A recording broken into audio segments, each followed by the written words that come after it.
Gurdjieff का एक बड़ा शिष्य आस्पेंस्की जब पहली दफा उसे मिला तो गुरजीफ ने आस्पेंस्की से कहा, ये कोरा कागज है, इस पर तू एक तरफ लिख ला कि क्या तू जानता है और दूसरी तरफ लिख ला कि क्या तू नहीं जानता है। आस्पेंस्की ने कहा, क्यों? तो गुरजीफ ने कहा, ताकि जो तू जानता है उसकी बात हम कभी ना करेंगे। जब तू जानता ही है तो उसकी हम बात क्यों करें?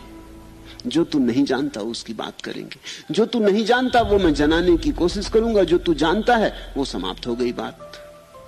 सोचते हो किस कठिनाई में पड़ गया होगा आस्पेंस्की। ले तो लिया कागज हाथ में, बगल की कोठरी में चला गया। सर्द रात थी और बर्फ पड़ रही थी बाहर, लेकिन उसे पसीना आने लगा। कलम तो उठा ली लेकिन लिखने को कुछ न सूझे, क्या जानता हूं। और आज बात बड़ी महंगी थी, सस्ती नहीं थी, क्योंकि एक दफा लिख दिया इस कागज पर। वो तो जानता है गुरजीएफ को कि वो आदमी ऐसा है कि अगर लिख दिया कि ईश्वर को जानता हूं तो फिर ईश्वर की बात ना करेगा।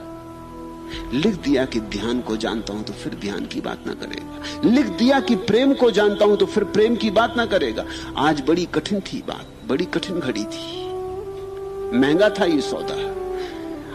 आज सोच के ही लिखना था। खूब सोचने लगा, प्रेम को जानता हूं, ध्यान को जानता हूं, धर्म को जानता हूं, ईश्वर को, आत्मा को क्या जानता हूं।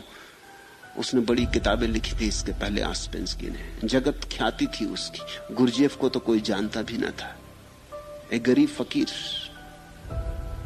लेकिन आस्पेंस्की जगत ख्यात था। उसकी किताबें सारी दुनिया में थी, अनेक भाषाओं में अनुवादित हो चुकी थी। लोग उसे ज्ञानी की तरह मानते थे। ये ज्ञानी लेकिन आदमी ईमानदार रहा होगा।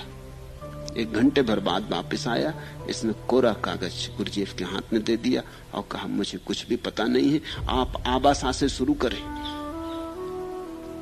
मैं निपट अज्ञानी हूं, इससे बात शुरू करें।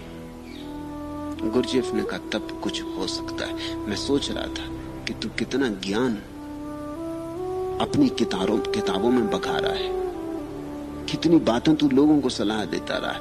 आज कसौटी हो जाएगी कि तू आदमी ईमानदार है या नहीं। तू ईमानदार है, मैं तुझे स्वीकार करता हूं। तू इस रास्ते पर बढ़ सकेगा।